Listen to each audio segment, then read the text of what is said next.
하나님 말씀 구약성경 출애굽기 16장 1절로 20절까지입니다. 찾으신 분 아멘 하시겠습니다. 천천히 합독하십니다. 시작. 이스라엘 자손의 온 회중이 엘림에서 떠나 엘림과 시내산 사이에 있는 신광야에 이르니 애굽에서 나온 후 둘째 달 15일이라. 이스라엘 자손 온 회중이 그 광야에서 모세와 아론을 원망하여 이스라엘 자손이 그들에게 이르되 우리가 애굽 땅에서 고기 가마 곁에 앉아 있던 때와 떡을 배불리 먹던 때에 여호와의 손에 죽었더라면 좋았을 것을 너희가 이 광야로 우리를 인도해내어 이 온 회중이 주려 죽게 하는도다. 그때 여호와께서 모세에게 이르시되 보라, 내가 너희를 위하여 하늘에서 양식을 비같이 내리리니 백성이 나가서 일용할 것을 날마다 거둘 것이라. 이같이 하여 준행하나 아니하나 내가 시험하리라. 여섯째 날에는 그들이 그 거둔 것을 준비할지니 날마다 거두던 것에 갑절이 되리라. 모세와 아론이 온 이스라엘 자손에게 이르되 저녁이 되면 너희가 여호와께서 너희를 애굽 땅에서 인도하여 내셨음을 알 것이요 아침에는 너희가 여호와의 영광을 보리니 이는 여호와께서 너희가 자기를 향하여 원망함을 들으셨음이라. 우리가 누구이기에 너희가 우리에게 대하여 원망하느냐. 모세가 또 이르되 여호와께서 저녁에는 너희에게 고기를 주어 먹이시고 아침에는 떡으로 배불리시리니 이는 여호와께서 자기를 향하여 너희가 원망하는 그 말을 들으셨음이라. 우리가 누구냐? 너희의 원망은 우리를 향하여 함이 아니요 여호와를 향하여 함이로다. 모세가 또 아론에게 이르되 이스라엘 자손의 온 회중에게 말하기를 여호와께 가까이 나아오라. 여호와께서 너희의 원망함을 들으셨느니라 하라. 아론이 이스라엘 자손의 온 회중에게 말하매 그들이 광야를 바라보니 여호와의 영광이 구름 속에 나타나더라. 여호와께서 모세에게 말씀하여 이르시되 내가 이스라엘 자손의 원망함을 들었노라. 그들에게 말하여 이르기를 너희가 해질 때에는 고기를 먹고 아침에는 떡으로 배부르리니 내가 여호와 너희의 하나님인 줄 알리라 하라 하시니라. 저녁에는 메추라기가 와서 진에 덮이고 아침에는 이슬이 진 주위에 있더니 그 이슬이 마른 후에 광야 지면에 작고 둥글며 서리같이 가는 것이 있는지라. 이스라엘 자손이 보고 그것이 무엇인지 알지 못하여 서로 이르되 이것이 무엇이냐 하니 모세가 그들에게 이르되 이는 여호와께서 너희에게 주어 먹게 하신 양식이라. 여호와께서 이같이 명령하시기를 너희 각 사람은 먹을 만큼만 이것을 거둘지니 곧 너희 사람 수여대로 한 사람에 한 오멜씩 거두되 각 사람이 그의 장막에 있는 자들을 위하여 거둘지니라 하셨느니라. 이스라엘 자손이 그같이 하였더니 그 거둔 것이 많기도 하고 적기도 하나 오멜로 되어본즉 많이 거둔 자도 남음이 없고 적게 거둔 자도 부족함이 없이 각 사람은 먹을 만큼만 거두었더라. 모세가 그들에게 이르기를 아무든지 아침까지 그것을 남겨두지 말라 하였으나 그들이 모세에게 순종하지 아니하고 더러는 아침까지 두었더니 벌레가 생기고 냄새가 난지라. 모세가 그들에게 노하니라. 아멘.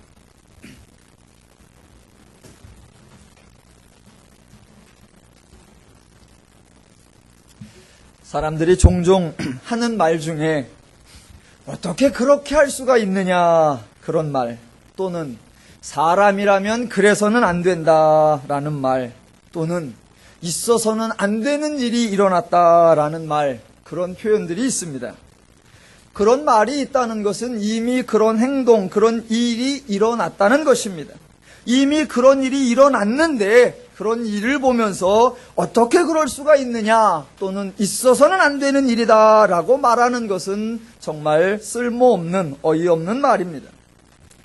이미 일어났는데, 이미 벌어졌는데, 물론 쓸데없는 말인 줄 알면서도 그 현장을, 그 내용을 믿고 싶지 않고 인정하고 싶지 않아서 아마도 그런 표현을 사용할 것입니다. 그러나 본질적으로 생각해보면 왜 그런 표현이 생기느냐면 인간을 바르게 이해하지 못해서 그렇습니다. 사람들의 본성, 즉 죄인의 본성을 알지 못하면 사람들의 행동과 태도를 이해하기가 정말 어렵습니다. 반대로 사람의 본성, 죄인의 특성을 알면 사람들의 행동과 태도가 저절로 다 이해가 되는 것입니다. 저희가 지금 살펴보고 있는 출애굽기에서 이스라엘 백성들은 인간 본성의 실체를 적나라하게 드러내줍니다. 우리는 이스라엘이라고 하는 특정 민족이나 중동의 특정 지역의 사람들의 특색을 보는 것이 아니라 모든 인간들의 보편적 특징을 보고 있는 것입니다. 저와 여러분이 알다시피 이스라엘이 애굽에서 살다가 종으로, 노예로 전락되었습니다. 그들에게 주어진 노역이 너무 힘들어서 부르짖었다라고 했습니다. 하나님께 부르짖은 것이 아니고 그냥 너무 힘이 드니까 하소연할 곳이 달리 없어서 부르짖는 것입니다. 고함을 질러보는 것이고 누구든 도와줄 수 있으면 도와달라고 매어달려 보는 것입니다. 대부분의 성도님들은 이스라엘이 부르짖었다라고 하니까 그들이 하나님께 부르짖었다, 하나님께 구해달라고 간절히 기도했다라고 생각을 합니다. 그렇지 않다고 말씀드렸습니다. 왜냐하면 만약 이스라엘이 하나님을 믿고 있었고 하나님께서 조상들에게 행하신 약속을 기억하고 있었다면 그렇게 간단하게 부르짖음으로 끝나지 않을 것입니다. 만약 그들이 하나님의 약속을 알고 있었다면 당당하게 아주 큰 소리로 고압적인 자세로 하나님께 대들면서 따졌을 것입니다. 하나님, 약속을 하셨으면 지키셔야죠. 하나님, 지금 뭐 하시는 겁니까? 하나님, 살아계시기는 하는 겁니까? 아마도 이렇게 나왔을 것입니다. 애굽에서 노역을 행할 때 이스라엘은 하나님을 모르고 하나님의 약속도 모르니까 하나님에게는 아무 말도 하지 않았습니다. 성경에 부르짖었다라고만 나오지 하나님께 부르짖었다 그런 표현이 나오지 않습니다. 또한 그때에는 아직 모세도 태어나지 않았을 때니까 모세에게도 아무 말도 하지 않았던 것입니다. 그렇게 하나님을 알지도 찾지도 않는 그들을 하나님이 기억하셨습니다. 하나님이 이스라엘을 기억하시고 하나님이 이스라엘을 도우신 것입니다. 저희가 지금까지 살펴본 대로 10번의 이적을 동원하셔서 이스라엘을 출애굽시켜 주십니다. 이스라엘의 입장에서는 정말로 감격스러운 일이요, 너무나 놀랍고 고마운 일입니다. 자기들이 찾지도 않았고 자기들이 부르지도 않았고 자기들이 기억조차 하지 못했던 하나님이 자신들을 고된 노역에서 건져주시고 노예의 신분에서 해방시켜 주셨으니 얼마나 감동적입니까? 그렇게 받은 바 은혜가 크니 얼마나 감사를 했겠습니까? 야, 이스라엘 백성들이 큰 은혜를 입었고 큰 감사를 했겠구나 라고 생각을 하시면 안 된다는 겁니다. 이스라엘 백성들이 큰 은혜를 입었다고 무한 감사를 했을까요? 아니요. 이스라엘이 큰 은혜를 받았으니 크게 감사했겠지라고 생각하시는 분은 아직도 인간을 잘 모르시는 것입니다. 큰 은혜를 받은 이스라엘은 감사하기보다 자기들에게 직면한 작은 어려움 앞에서 과감하게 변신을 합니다. 10번의 이적이 행해지는 가운데 자신들이 어떻게 보호를 받았으며 10번째 이적에서 자신들이 어떻게 생명을 유지할 수 있었는가에 대한 기억은 전혀 생각하지 않습니다. 애굽에서 나올 때 자신들이 요구한 대로 애굽 사람들이 금은 보석을 주어서 가지고 나올 수 있었던 일도 전혀 생각하지 않습니다. 단지 홍해 앞에서 자기들 생각에 자기들 목숨이 너무 위험에 처해 있다고 생각할 때 인간은 너무나 빨리, 너무나 확실하게, 너무나 철저하게, 너무나 혁신적으로 변신을 해버립니다. 감사하기는커녕 온갖 불평불만을 쏟아놓습니다. 그게 14장 11절에 보셨던 장면입니다. 그들이 또 모세에게 이르되 애굽에 매장지가 없어서 당신이 우리를 이끌어내어 이 광야에서 죽게 하느냐? 어찌하여 당신이 우리를 애굽에서 이끌어내어 우리에게 이같이 하느냐? 우리가 애굽에서 당신에게 이른 말이 이것이 아니냐? 이르기를 우리를 내버려 두라. 우리가 애굽 사람을 섬길 것이라 하지 아니하더냐? 애굽 사람을 섬기는 것이 광야에서 죽는 것보다 낫겠노라. 그러니까 이런 구절을 읽을 때마다 저는 참 놀랍습니다. 이야, 인간은 정말로 창의성이 뛰어나구나. 어떻게 이렇게 금세 말을 잘 만들어내는지, 임기응변에 탁월하고 내용적으로 독창성이 있고 연기력이 얼마나 우수한지. 아니, 그렇게 많은 은혜를 받고도 작은 위협 앞에 그렇게 돌변할 수 있단 말인가? 예, 돌변할 수 있습니다. 그게 인간입니다. 하나님은 그렇게 행동하는 것이 인간이라는 것을 잘 아십니다. 그래서 이스라엘의 행동에 대하여 단 한 번도 어떻게 그럴 수가 있느냐라고 물으신 적이 없습니다. 그냥 그들의 원망을 다 들어주십니다. 홍해 앞에서 원망하니까 홍해를 마르게 하시고 이스라엘이 건너가서 살 수 있게 해주시는 겁니다. 그래서 이스라엘이 홍해를 건넜습니다. 건넌 후에 이스라엘은 무엇을 할까요? 다시 한번 변신을 합니다. 조금 전에 자기들이 했던 원망의 말에 대해 일말의 수치심과 민망함도 없고 하나님께 죄송하다고 하는 사과도 없습니다. 그리고 과감하게 변신을 해서 원망하던 그 입술로 소고를 잡고 춤추며 노래를 합니다. 그 노래가 우리가 15장에서 보았던 것입니다. 입에 침도 안 바르고 순간적으로 변신을 합니다. 아유, 그렇게 원망하다가 그렇게 찬양을 하려고 하니 얼마나 자기가 부끄러울까? 그런 부끄러움을 느낄까요? 아니요. 그러면 이제 이런 행동을 통해서 배울까요? 아니요. 그렇게 춤추며 찬양한 지 불과 며칠 만에 마라라는 지역에 도착했는데 그곳에 물이 써서 마실 수 없는 지경에 처했습니다. 그때 저들은 또 무엇을 할까요? 자연스럽게 변신. 15장 24절 백성이 모세에게 원망하여 이르되 우리가 무엇을 마실까 하매 불평하던 그 입으로 찬양을 하고 찬양하던 그 입으로 원망을 하고 인간은 정말로 다재다능하며 변신에 아주 변화무쌍한 자들입니다. 두 번씩이나 자신들의 행동이 과했다는 것을 알았다면 이제 좀 달라질 수도 있겠건만 이제 좀 소신이 있고 의리가 있고 신뢰성이 있고 신실함이 있을 것도 할 것만 이런 기대를 갖는다면 그것은 아직 죄인을 잘 모른다는 것입니다. 역시 이스라엘은 저와 여러분의 기대를 저버리지 않고 변신을 합니다. 죄인의 속성에 딱 맞게 행동을 하는 겁니다.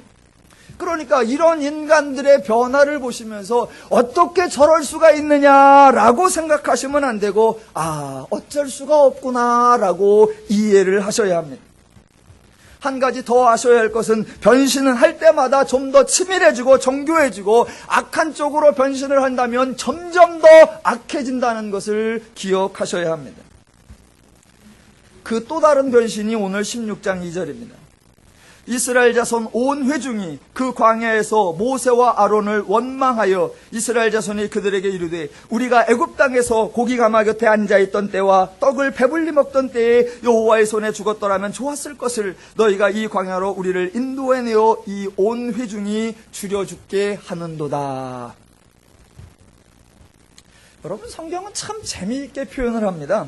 본문에 뭐라고 하냐면 불평불만을 했는데 원망을 했는데 몇 사람이 했느냐 누가 했느냐라고 하냐면 전부 다 했다라고 말합니다. 온 회중이 원망하여 가로되 이렇게 말합니다. 온 회중이 원망하여 가로되 누군가 불평을 하고 불만을 하면 긍정적인 마음을 가진 사람은 꼭 이렇게 말합니다. 아유, 다 그런 게 아니요. 웬만한 사람들은 안 그런데 꼭 여럿이 있다 보면 한둘 그런 사람이 속해 있어. 다 그런 게 아니고 서너 사람이 그런 거야. 아니요. 정반대입니다. 다 그래. 이놈이나 저놈이나 다 원망이고 이 사람이나 저 사람이나 다 불평해. 간혹가다 원망 안 하는 사람이 혹 하나나 둘 있을 수도 있어. 그 사람은 그 자리에 없는 사람이에요. 성경은 그렇게 말하는 거예요. 온 회중이 다 불평하더라.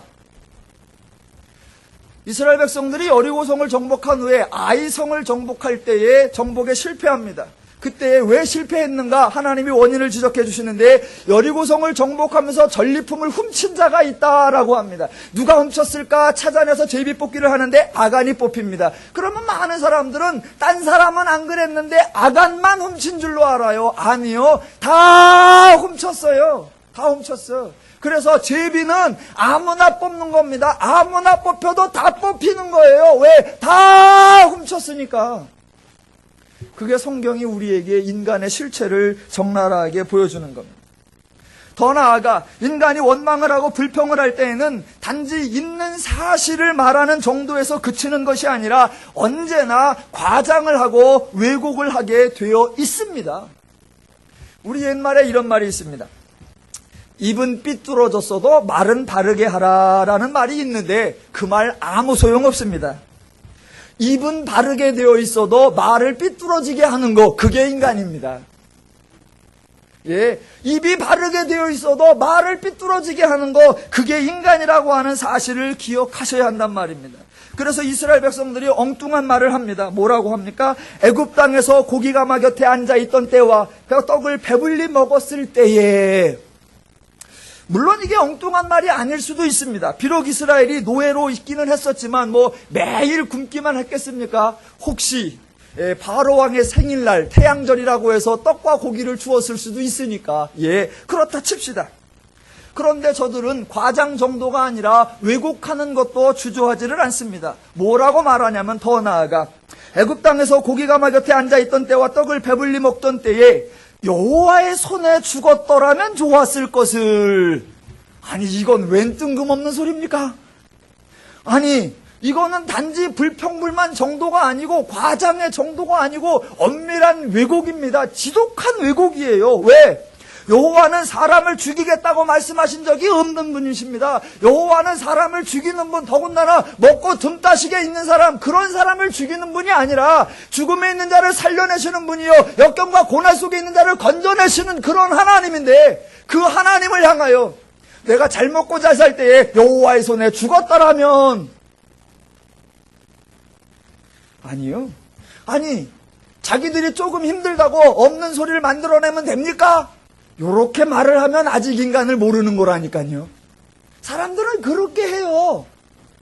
자기가 조금 어렵고 자기가 조금 힘들면 없는 소리, 틀린 소리, 엄한 소리, 벨벨 소리 다 하게 되어 있는 겁니다. 그게 인간이에요. 그게 인간이라는 것을 하나님은 너무나 잘 알고 계십니다. 그래서 이스라엘 백성들이 이렇게 말하고 이렇게 행동할 때에 하나님은 어이없어 하지도 아니하시고, 야 니들이 해도 너무한다 그런 말도 안 하십니다. 그리고 저들의 행동을 다 받아주시는 겁니다. 왜? 하나님은 저들이 죄인임을 아시고 저들이 왜 그렇게 행동하는지도 다 알고 계시기 때문입니다. 자, 백성들이 원망을 할 때에 모세와 아론이 여러 번 강조하는 표현이 있습니다. 그게 뭐냐면 여호와께서 들으셨다라고 말하는 겁니다. 7절.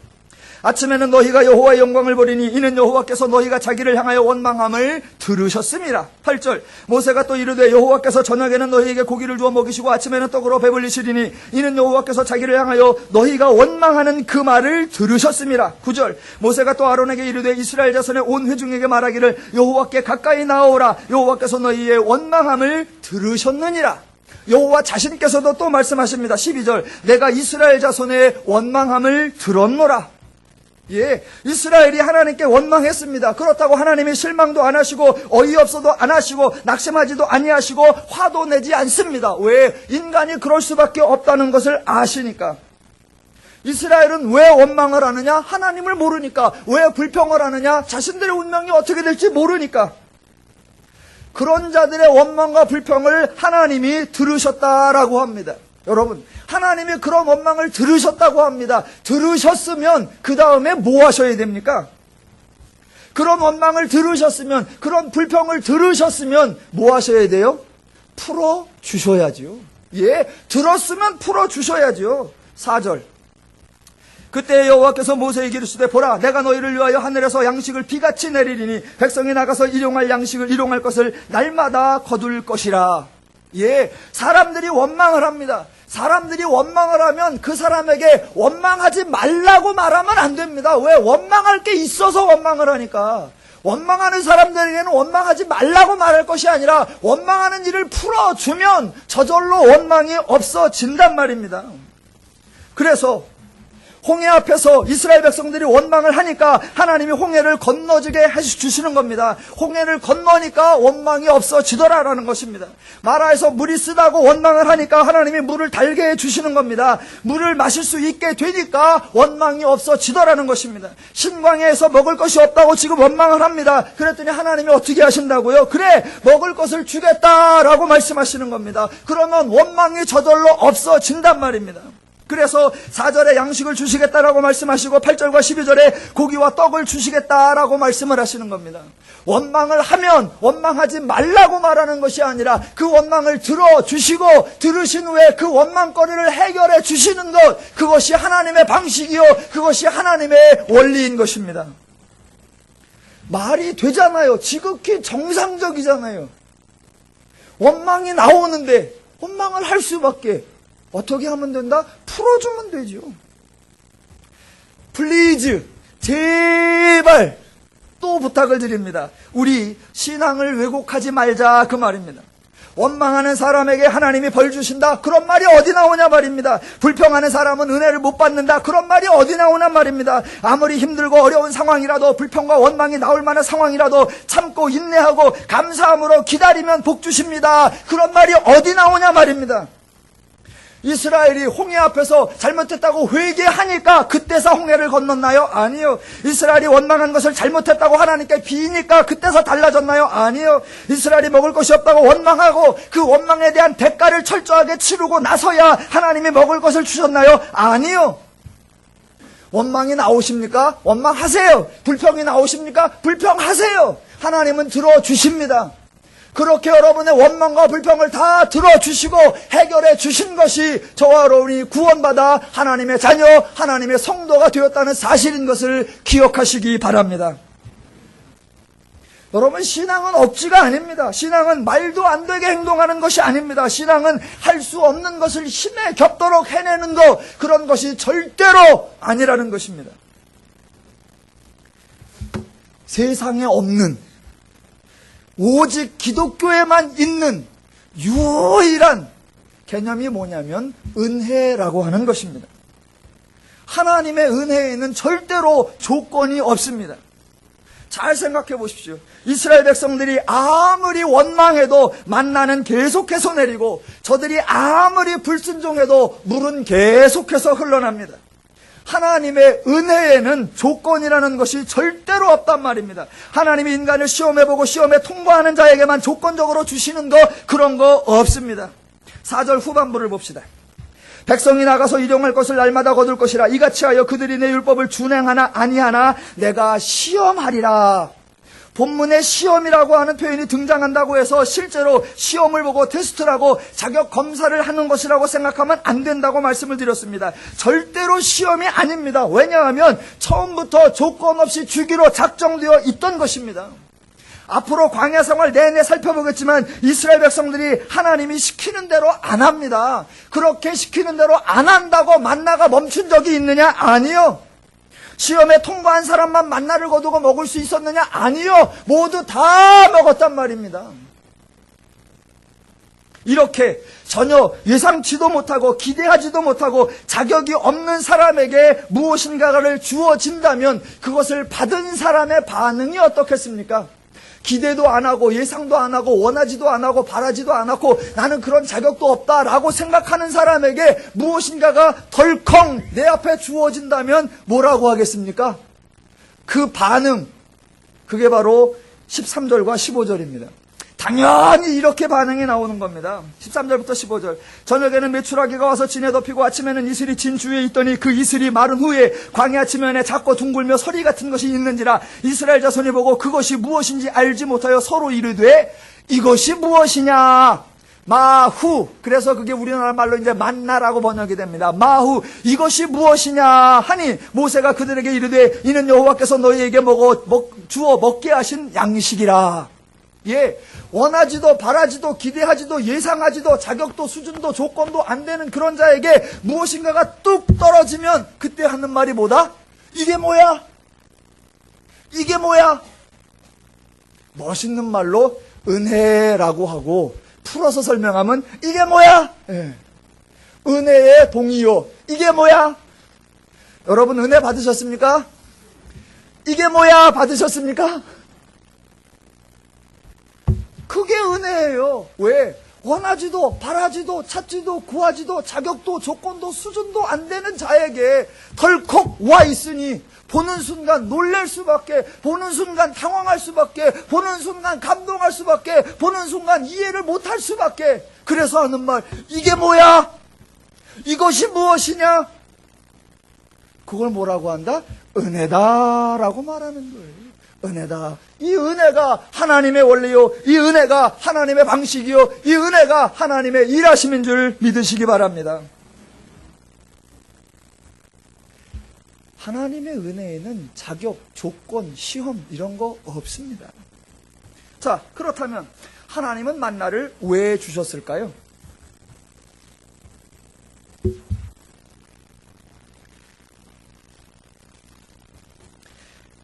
그렇다면 하나님은 만나를 왜 주셨을까요? 그동안 하나님이 만나를 주시지 않았어도 인간들은 이미 창조 때부터 하나님이 주신 것들을 통해 잘 먹고 잘 살아왔습니다.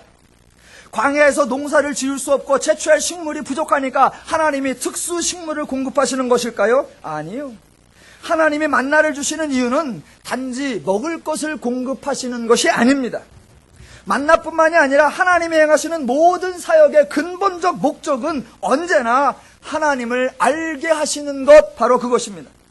하나님이 돕기 이전에도 아브라함은 아들을 잘 낳아서 잘 살고 있었습니다. 그러니까 하나님이 아브라함을 부르시고 은혜를 주신 것은 아들을 주기 위한 것이 아니라 하나님을 알게 하기 위한 것이었습니다.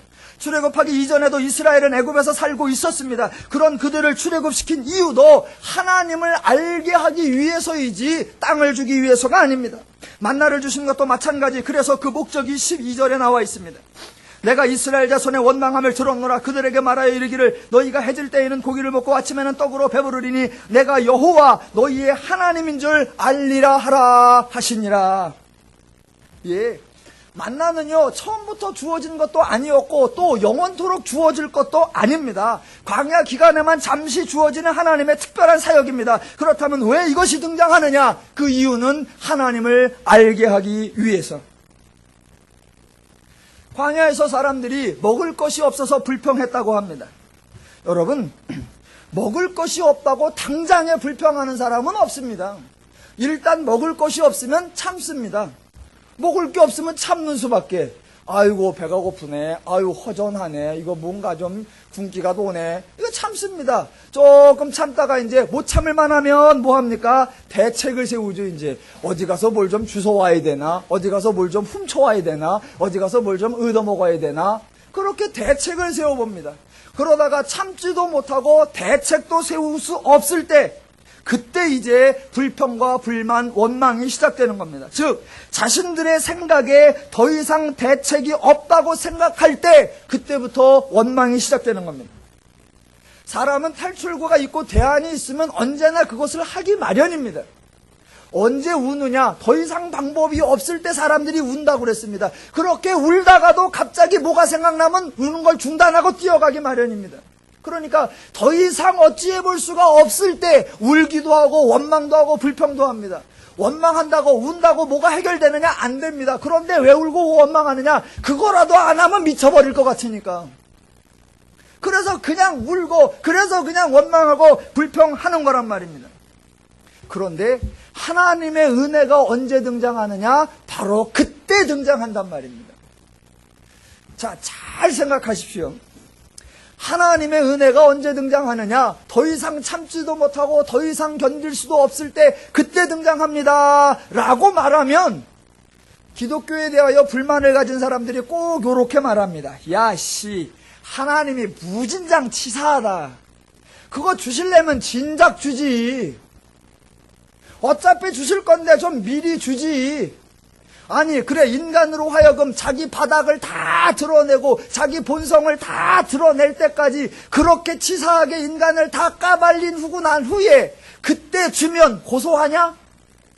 그래, 인간을 그렇게 개망신을 시키고 주면 하나님 잘났다 씨, 그래 하나님 치사하다 라고 종종 반론을 합니다. 반론을 해요. 그런 말을 하는 사람들이 왜 그렇게 말하냐면 하나님이 사역을 하시는 이유를 깨닫지 못하기 때문에 그러는 겁니다. 하나님은 지금 백성들에게 먹을 것을 주는 것이 목적이 아닙니다. 만약 먹을 것을 주어서 저희들이 배부르게 하는 것이 목적이었다면 하나님은 출애굽을 시킬 이유도 없었고 홍해를 건널 이유도 없었고 광야까지 나올 이유도 없습니다. 만약 배부르게 먹이는 것이 목적이었다면 그냥 있는 곳에서 농사가 잘 되게 하면 그만입니다. 그런데 하나님의 목적은 먹을 것을 주는 것이 아니라 하나님을 알게 하는 것, 그것입니다. 그래서 하나님이 만나를 주시는 때가 언제냐면 가장 배고플 때, 그때가 아니라 인간의 인내심이 한계에 도달할 때, 그때가 아니라 사람들의 생각이 바닥날 때입니다. 더 이상 우리가 어찌해 볼 수 없구나라고 할 때, 더 이상 어떤 대책을 세울 수도 없어서 두 손 두 발 다 들 때, 그때 하나님이 은혜를 주시는 겁니다. 왜? 먹는 것을 공급하려고가 아니라 하나님은 하실 수 있고 하나님은 너희를 사랑하고 하나님은 너희를 책임지신다는 것을 알게 하기 위한 것, 그게 목적이기 때문에. 만약 진작에 주셨다면 먹는 문제는 진작에 해결되지만 백성들은, 인간들은 절대로 하나님을 배우지 못한다는 것입니다. 그래서 단지 음식물을 제공하는 것이 아니라 하나님을 알게 하고 하나님을 인정하게 하고 하나님을 믿고 신뢰하게 하는 것이 목적이기 때문에 단지 만나를 주는 것이 아니라 만나를 주실 때에 하나님의 가르침, 하나님의 교육이 등장합니다. 이러한 하나님의 가르침과 교육을 본문에서는 번역할 때 시험이라고 번역을 해놨습니다. 그런데 시험이 아니라, 테스트가 아니라, 점검이 아니라 교육이고 가르침입니다. 그 하나님의 가르침이 뭐냐면 16절, 첫 번째가 16절. 여호와께서 이같이 명령하시기를 너희 각 사람은 먹을 만큼만 이것을 거둘지니 곧 너희 사람 수요대로 한 사람에 한 오멜씩 거두되 각 사람이 그의 장막에 있는 자들을 위하여 거둘지니라 하셨느니라. 자, 만나를 주시면서 하나님이 인간으로 하여금 하나님을 알게 하도록 교육하기 위하여 첫 번째 가르침이 뭐냐면 먹을 만큼만 거두라라는 것입니다. 하나님이 왜 이런 말을 하실까? 그 이유를 이해하셔야 된단 말입니다. 지금 하나님은 사람들에게 먹을 것 주는 것 자체가 목적이 아니라 그 이상의 것, 즉 하나님을 알게 하는 것이란 말입니다. 만약 먹는 걸 해결하는 것이 목적이었다면 너희는 거둘 수 있는 만큼 많이 거둬라. 그래서 두고두고 먹어라. 이렇게 말씀하셔야 됩니다. 그러면 먹을 문제를 해결하시는 겁니다. 그러면 먹는 건 해결이 되는데 하나님을 배우지 못한단 말입니다. 하나님의 사역의 목적은 하나님을 알게 하는 것, 저들이 저들의 하나님이 되신다는 것, 하나님이 저들의 삶을 책임질 수 있다는 것을 알게 하는 것, 그것이기 때문에 뭐라고 표현하냐면 먹을 만큼만 거두라 라고 말씀하십니다. 왜 먹을 만큼만 거두라고 하시느냐? 오늘 먹을 만큼만 거두어. 왜? 내일은 또 내가 너희를 공급하고 모레는 또 내가 너희를 공급하고 그 다음날은 또 내가 너희를 책임질 테니까 걱정하지 말고 내가 너희를 책임진다라는 것을 알고 먹을 만큼만 거두어라 라고 말하는 겁니다. 그동안 하나님은 말씀하셨고 말씀하신 대로 행하셨습니다. 약속하셨고 약속을 다 지키셨습니다. 그런 하나님이 또다시 말씀하시기를 먹을 만큼만 거두라. 자, 이렇게 하나님이 먹을 만큼만 거두라 라고 말씀하셨을 때 이스라엘 백성들, 여러분들은 어떻게 행동하셨을까요? 과연 먹을 만큼만 거두었겠다, 훨씬 더 거두었겠다, 훨씬 더 거두었겠죠. 17절. 오래간만에 만장일치가 나오네. 17절.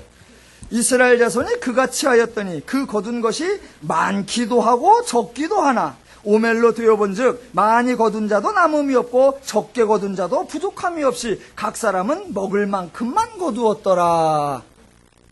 여러분, 이 구절을 잘 이해하셔야 됩니다. 다시 한번 질문. 자, 그들이 먹을 만큼만 거두었을까요? 많이 거두었을까요? 당연히 많이 거두었습니다. 만나가 내일 또 내릴지 안 내릴지를 모르는 사람들이 조금만 걷는 거 불가능. 하나님이 내일도 만나를 내릴 수 있는 능력이 있는지 없는지를 모르는 사람이 조금만 거두는 거 불가능. 이스라엘은 먹을 만큼만 거둔 것이 아니라 먹고도 남을 만큼 많이 거두었습니다. 자, 그렇게 많이 거두었는데 신기한 현상이 벌어진 겁니다. 뭐라고 표현되어 있느냐? 많이 거둔 자도 남음이 없고 적게 거둔 자도 부족함이 없다. 이게 무슨 말입니까? 자, 설명을 하려면요, 설명을 잘 해야 됩니다. 뭔가 난해한 구절을 설명할 때 설명을 잘 해야 되는데 설명을 한다고 엉뚱한 설명을 하면 나중에 덤태기로 뒤집었습니다. 그러니까 설명을 잘 해야 돼요. 이런 말을 분명히 많이 거두었어, 많기도 하고 적기도 하다 그랬는데 많아도 남음이 없고 적어도 부족함이 없다. 이게 뭔 말일까? 자, 이것이 무슨 의미인지를 몰라서 이것을 해석하려고 하는 많은 시도들이 있었습니다. 그 대표적인 설명 방식이 두 가지가 있었어요. 그 중에 하나가 뭐냐면 이게 바로 하나님의 신비한 능력이다라는 겁니다. 왜? 많이 거둔 자나 적게 거둔 자나 하나님이 동일하게 만들었다. 그게 하나님의 능력이고 그게 하나님의 신비다라고 말을 했습니다. 말도 안 되는 소리입니다. 아니, 많이 거둔 자나 적게 거둔 자나 똑같다 그러면 그 다음날부터 누가 일을 하러 가며 누가 가서 수고를 하겠습니까? 아침에 문 열고 나가서 한 주먹 딱 따오고 끝 그러죠. 왜? 그렇게 해도 부족함이 없을 테니까. 하나님이 신비하게 똑같이 해버릴 테니까. 하나님이 신비하다, 하나님의 능력이다 그러면 말이 다 되는 게 아닙니다. 그 해석은 틀렸고. 두 번째, 그러면 어찌게 된 일일까? 예, 어느 신실한 사람이 이렇게 대답을 했습니다. 아, 그것은 이스라엘 백성들이 하나님의 마음으로 서로 거둔 것을 십시일반 나누었다. 그런 걸 보고 꿈이요 망상이라고 그럽니다. 죄인을 몰라도 너무너무 모르는 겁니다. 여러분, 먹을 것 앞에 그렇게 인자하고 그렇게 온유한 사람 없습니다. 그거 불가능합니다. 그거는 뭐 우리도 매주마다 경험하는 일입니다. 저희가 주일에 이제 예배 후에 식사를 나누는데 그나마 식사를 밥이 남게 풍성하게 하니까 조용하지요. 밥이 조금만 부족해봐 이게 난리도 아니고 볼 걸 못 볼 걸 많을 겁니다. 이게 가끔 밥이 모자라는 날이 있습니다. 그런데도 다행스럽게 누린교회는 싸움은 나지 않습니다. 싸움은 나지 않지만 속으로 속상하고 불편한 사람들이 종종 있을 것입니다. 아마 속으로 이렇게 말할 거예요. 내가 참 마음이 착해서 뒤에 줄 서서 기다려줬더니 아까 보니까 K모 집사가 밥을 2주걱이나 퍼가대? 괜히 얄미워지고. 그런 사람은 또 내가 말도 안 해. 뭐 S모 집사는 말이요, 밥 봉사도 안 하는 것이 온 집안이 와서 다 먹고 가대. 이 정도에서 그치느냐? 아니죠. 엊그제 주일날 말이요, 목사님이 밥 얘기하면서 K모 집사, S모 집사 했는데 그게 누구요? 그걸 또 묻죠. 먹을 거 앞에서, 사람이 굶주림 앞에서 온유와 자비 안 됩니다. 그래서 십시일반 거둔 것을 서로 나누어서 남음이 없고 부족 아닙니다. 그런 의미가. 그렇다면 많이 거둔 자도 남음이 없고 적게 거둔 자도 부족함이 없이 각 사람이 먹을 만큼 거두었다. 그 말이 뭐냐 말입니다. 이것은 실제로 일어난 일일까? 아니면 그냥 써놓은 말일까? 실제로 일어난 말입니다.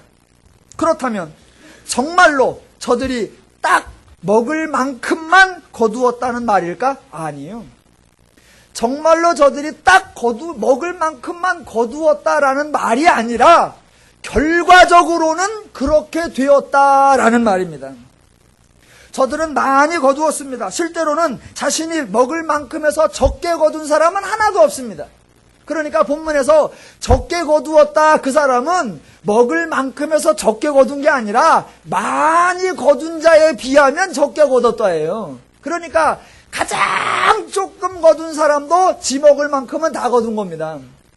가장 적게 거둔 사람도. 그러니까 가장 적게 거둔 사람이 지 먹을 만큼 구한 거고 나머지는 더 많이 구한 겁니다. 거두어 놓은 거예요.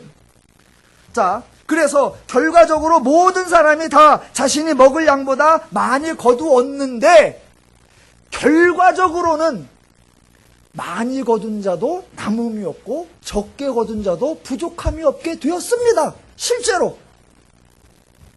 어떻게 된 거냐? 너무너무 쉽습니다. 정답 19절과 20절. 모세가 그들에게 이르기를 아무든지 아침까지 그것을 남겨두지 말라 하였으나 그들이 모세에게 순종하지 아니하고 덜어는 아침까지 두었더니 벌레가 생기고 냄새가 난지라. 끝. 해결이 됐지요? 아직 안 되셨습니까? 그럼 제가 조금만 설명해 드릴게요. 자, 자기가 거둔 것으로 음식을 해 먹었습니다. 먹을 만큼 충분히 다 먹었습니다. 그리고 어떤 사람은 남겨놨어. 근데 남겨놓은 거에서 벌레가 나고 냄새가 나서 못 먹게 됐어. 그러면 남은 게 있는 거다 없는 거다? 없는 거예요. 먹을 만큼 다 해서 먹었으니까 부족함이 있는 거다 없는 거다? 없는 거예요. 남아도 쓸모가 없게 되었으니까 남은 게 있는 거다 없는 거다? 없는 거예요. 그래서 부족함도 없고 남음도 없더라라는 결과가 되어진 것입니다. 자, 만나를 주시면서 첫 번째 가르침이 뭐였냐면 먹을 만큼만 거두라라는 거였습니다. 자, 그것과 연결돼서 두 번째 가르침이 나오는데 아침까지 그것을 남겨두지 말라라는 겁니다. 왜 먹을 만큼만 거두라고 했느냐? 하나님이 매일매일 공급해 주실 거니까. 그러면 당연히 왜 아침까지 남겨두지 말라고 하느냐? 하나님이 또 주실 거니까. 그러니까 지금 하나님이 만나를 주시는 이 일의 목적은 먹을 걸 공급해 준다라는 내용이 아니라 하나님은 너희의 하나님이다. 하나님이 너희의 삶을 책임진다. 하나님은 너희의 행복을 주관하신다. 그 하나님을 알라라는 것, 그게 목적입니다. 자, 제가 이것을 자꾸 시험이 아니다라고 말씀을 합니다. 제가 말을 드리는 이유를 아셔야 됩니다. 먹을 만큼 거두라. 더 많이 거둔 자는 안 되고 남기지 마라. 남긴 자는 안 된다. 그런 시험이 절대로 아니란 말입니다. 이스라엘이 하나님 말씀을 순종하지 않았습니다. 먹을 만큼만 거두라고 했는데 많이 거둔 자도 있었단 말입니다. 그렇다고 해서 그 많이 거둔 자에게 그 다음날 만나가 안 내렸느냐? 아니요. 그 사람도 다음날 또 만나를 거둘 수가 있었단 말입니다. 시험에 통과하지 못했다고 해서 하나님의 만나가 중단된 것이 아니란 말입니다. 그러니까 믿음을 시험해 보고 은혜를 줄 사람과 안 줄 사람을 골라내는 것, 그런 것이 아니라는 말입니다. 또 아침까지 남기지 말라, 그 말씀에 순종하지 않은 사람들이 있습니다. 아침까지 남겨둔 사람이 있단 말입니다. 그 사람들에게 하나님이 만나를 안 주었느냐? 아니요. 여전히 만나를 주었단 말입니다. 그러니까 그건 시험이 아니에요. 자격고사가 아니에요. 선발고사가 아니에요. 하나님의 가르침이다, 이거란 말입니다. 이렇게 한두 번이 아니라 계속해서 하나님의 말씀을 순종하지 않았음에도 불구하고 만나는 계속해서 내렸습니다. 몇 년 동안? 40년 동안. 언제까지? 가나안에 들어가서 그들이 가나안에 있는 음식물을 먹을 수 있을 때까지. 하나님은 이스라엘을 시험하시는 것이 아니라 교육하시고 가르치시는 겁니다. 언제까지? 알아들을 때까지. 언제까지? 이해할 때까지. 언제까지? 순종할 수 있을 때까지. 그러니까 하나님의 말씀을 누가 순종할 수 있는가? 하나님을 아는 사람만이 할 수 있는 겁니다. 하나님의 말씀에 순종하면 하나님의 은혜를 주시는 것, 그런 것이 아니라 하나님의 은혜를 받은 자만이 하나님께 순종할 수 있다, 이 말입니다. 하나님의 말씀에 순종하면 하나님이 은혜를 주신다, 그게 아니라 하나님의 은혜를 받은 자가 하나님을 순종할 수 있는 것입니다. 자, 만나를 주시면서 세 번째 가르침이 뭐냐면 안식일에는 거두러 나가지 말라라는 말씀입니다. 25절부터 26절. 모세가 이르되 오늘은 그것을 먹으라. 오늘은 여호와의 안식일인즉 오늘은 너희가 들에서 그것을 얻지 못하리라. 엿새 동안은 너희가 그것을 거두되 일곱째 날에는 안식일인즉 그날에는 없으리라. 성경에 안식일이라는 단어가 처음 나오는 데가 바로 여기입니다. 안식일이 뭐 하는 날이냐? 그건 다음 주에 제가 자세하게 설명을 드리겠고요. 오늘은 만나하고 관계된 것만 설명드립니다. 자, 하나님이 일곱째 날에는 나가지 말라라고 말합니다. 하나님의 모든 말씀은 들을만 하고 하나님의 모든 말씀은 순종할만 하고 하나님의 모든 말씀은 정말 쉽고 간단하단 말입니다. 왜? 하나님이 들을만 하게 쉽게 순종할만 하게 그런 것만 골라서 말씀하시고 그렇게 할 수 있도록 미리 다 해주시니까. 그래서 하나님을 순종하느냐 못하느냐는 하나님을 아느냐 모르느냐 거기에 달려 있는 겁니다. 자, 먹을 만큼 거두라, 남기지 말라라고 말씀할 때에도 그 근본적인 전제 조건이 하나님이 달아놓은 게 있단 말입니다. 먹을 만큼만 거둬라, 남기지 마라. 왜? 내일 또 내가 줄 테니까. 그 하나님을 안다면 누가 미리 거둬서 집에서 냄새나게 하겠습니까? 누가 그거 2배로 거두러 다니라고 힘들게 하겠습니까? 내일 또 내일의 양식이 내린다 그러면 저절로 알아서 먹을 만큼만 거두러 다닐 겁니다. 내일 또 하나님의 양식을 주신다 그러면 그걸 알면 남길 사람 하나도 없습니다. 그러니까 하나님이 그렇게 미리 말씀하시는 거예요. 일곱째 날에도 하나님이 일곱째 날에는 거두러 가지 말라라고 말합니다. 그냥 아니요. 그래서 여섯째 날에는 2배를 주리라. 그래서 남겨둔 것이 벌레가 나거나 냄새가 나지 않게 하겠다. 그런 약속이 미리 주어져 있는 것입니다. 29절 볼지어다 여호와가 너희에게 안식을 주므로 여섯째 날에는 이틀 양식을 너희에게 주는 것이니 너희는 각기 처소에 있고 일곱째 날에는 아무도 그의 처소에서 나오지 말지니라. 예, 일곱째 날 나가지 않아도 되도록 이틀 양식을 주겠다고 약속을 하시는 거예요. 그리고 나서 나가지 말라라고 하십니다. 하나님의 말씀은 어려운 게 아니고 힘든 것이 아니고 수고로운 것이 아닙니다. 하나님은 절대로 맹종을 요구하거나 모험을 요구하거나 도전을 요구하지 않습니다. 아는 대로 하나님이 말씀하시는 대로 순리대로 하게 되어 있습니다. 하나님을 알면 너무나 쉽지만 하나님을 모르면 너무나 힘이 든 겁니다. 여러분에게 한번 여쭤보겠습니다. 신앙생활이 어렵습니까? 쉽습니까? 대답하기가 어렵습니까? 쉽습니까? 만약 어렵다고 느끼시는 분이 계시다면 내가 아직 하나님을 잘 모르는구나 라고 생각을 하시고 수요일날 오전 10시 반 저녁 7시 반에 오셔서 성경 공부를 하시면 됩니다. 분명히 하나님은 일곱째 날에 나가지 말라라고 말씀하셨는데 이스라엘 백성이 그 말을 잘 들었을까요? 안 들었을까요? 예, 당연히 안 들었습니다. 그래서 일곱째 날에 또 거두러 나갔습니다. 여러분, 여섯째 날에 2배로 거두어서 자기가 먹고 남은 게 그 바구니에 그 항아리에 쌓여 있다란 말입니다. 그런데 일곱째 날 또 나갑니다. 왜 나갈까요? 벌레가 생겼다 안 생겼다? 안 생겼다. 냄새가 난다 안 난다? 안 난다. 그런데 나간단 말입니다. 왜 나가느냐? 뚜껑을 안 열어봤거든. 왜 안 열어봤느냐? 지난 엿새 동안 경험에 의해 볼 때 남은 건 다 벌레가 났고 남은 건 냄새가 났어 라고 자기 경험에 의하여. 아니, 자연현상은 엿새 동안 경험으로 그렇게 잘 깨달으면서 하나님에 대하여는 엿새 60번, 600번, 6000번이 지나도 그렇게 못 깨달을까? 라고 놀라시면 안 되고 그게 죄인이구나 라고 생각하시면 됩니다.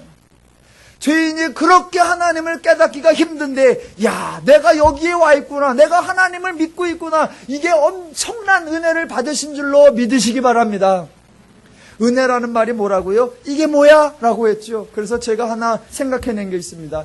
한 번은 이 앞에 휘장을 싹 없애고 여기다가 대형 거울을 딱 놔야 되겠어요. 여러분이 보시다가 앞사람이 있으면 자기 얼굴 보면서 저게 누구야? 이게 뭐야? 내가 은혜 받았구나, 내가 구원 받았구나, 내가 하나님의 선물 받아 여기 왔구나. 그래서 일곱째 날에 나간 사람이 갔다 오면서 뭐라고 하겠습니까? 자, 남들 안 나가도 되는데 본인 나갔으니까 힘들었죠. 두 번째, 나가서 거두었느냐? 못 거두었죠. 그러니까 또 짜증나고 불평나죠. 그러니까 뭐야 씨 그러면서 하는 말, 내가 얼마나 수고했는데. 기억하시죠? 책 제목, 바보들은 늘 최선을 다했다고 말한다. 예. 나가지 말랬는데 지가 나가놓고, 내가 나가느라고 얼마나 아침에 일찍 일어났는데, 내가 나가서 그거 주시려고 얼마나 애를 썼는데, 내가 얼마나 수고를 했는데. 하나님이 그때 그러시죠. 뭐하러 갔는데? 뭐하러 갔는데? 하나님을 알면 인생이 즐겁고 신나고 재미있고, 하나님을 모르면 삶이 고달고 힘들고 신앙생활이 복잡하고 무겁습니다. 하나님의 최종 목적은 인간의 행복입니다. 인간이 행복하게 살 수 있는 길은 하나님의 마음과 하나님의 원리로 사는 것입니다. 당연히 하나님을 알아야 하는 것입니다. 저와 여러분은 구원받은 성도로서 하나님을 알고 있는 자들이요, 하나님의 원리대로 살 수 있는 자들입니다. 더욱 하나님을 알아가시고 더욱 하나님의 은혜를 누리시면서 즐겁고 신나고 자유롭고 평화롭고 행복하시기를 주님의 이름으로 축원합니다.